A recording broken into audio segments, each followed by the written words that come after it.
لەوە ناچێت چەک درابێ بە هەرێمی کوردستان یاخود بە کورد بە شێوەیەکی گشتی بۆ ئەم مەبەستی داخڵبوونی شەڕەکە.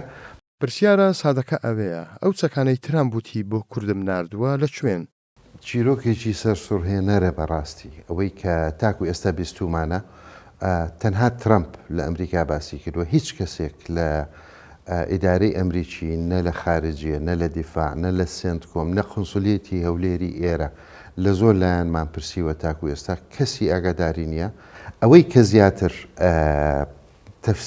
تەفسیری بۆ ئەکرێت و یاخود تەحلیلەکە ئەوەیە کە ترامپ کە ئەو کاتێک کە هەوڵیە کورد بخاتە ناو شەڕەکە و کاردانەوەی کوردیش بەو شێوەیە نەبوو کە ئەو تەوەقعی کرد، خۆیان لێ کێشایەوە لە داخڵبوونی شەڕەکە. تەمەنەویش بوو هۆکاری کە بزانرا و لە ترسی ئێرانە توانای ئێران بۆ زەرەرگەیاندن بە هەرێمی کوردستان و لایەنە کوردیەکانی ئێرانیش تا ڕادەیەکی زۆر ڕەچاوی وەزعی بارودۆخی هەرێمی کوردستانیان کردو نەبوونە بەشێک لە شەڕێکە کە ڕەنگە ڕەبتی هیچ بەوانەوە نەبێت، وەکو سزادانێک وەکو موشکیلەنانەوەیەک تەحلیلی ئەساسی ئەوەیە، لێکدانەوەی ئەساسی ئەوەیە کە ترامپ ئەم قسەی کرد.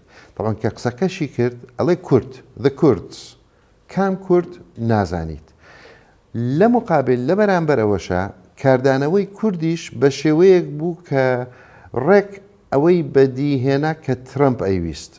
ترامپ وتی کورد، لە بەرامبەردا کوردیش هەر لایەنە و هەر حزبە و هەر تەرەفە و بە شێوازی خۆی وەڵامیدایەوە. وەڵامدانەوەکەش ئەوە نەبوو کە بڵێت چەکی نەداوە بە کورد، هەر لایەنەوەتی چەکی نەداوە بە من، بەڵام ڕەنگە لای لایەنەکەی تر بێت.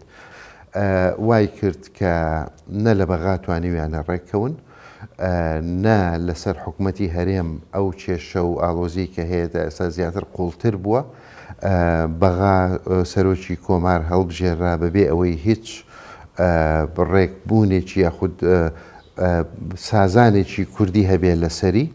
لەلایەکی ترەوە حکوومەتی هەرێم و قسەکردن و پێکهێنانی حکوومەتی هەرێم و پەرلەمان ساڵێک زیاترە، ئەو خەریکە بێتە ساڵ و نیوێک پەرلەمان هەڵبژاردن بووە، نە پەرلەمان هەیە نە حکوومەتی هەرێم هەیە، هیچ شتێک پێک نەهاتوە تاکو ئێستا.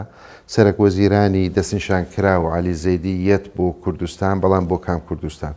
یەت بۆ دوو شار، یەت بۆ لای چەند لایەنێکی جیاواز لە جیاتی ئەوەی بگەڕێتەوە بە دیدێکی کوردی یەکگرتو بە 4 بۆ 5 دیدی کوردی ئەگەڕێتەوە و نازانێت ئەجەندای کوردی چیە. بۆیە لەگەڵ هەموو لایەنەکان وەکو حزبێک تەعامولیان لەگەڵەکات، بە هیچ شێوەیەک مەلەفی کوردی نییە.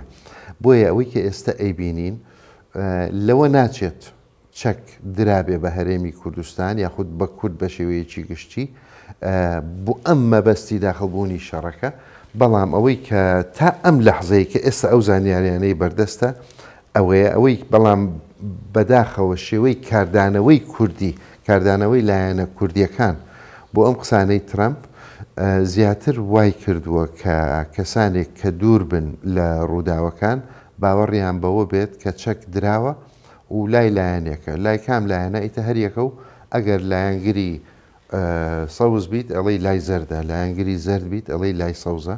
بەڵام ئەوەی کە تا ئێستا ئێمە بینیومانە لەو باوەڕە نین لای هیچ لایەنێکیان بێت.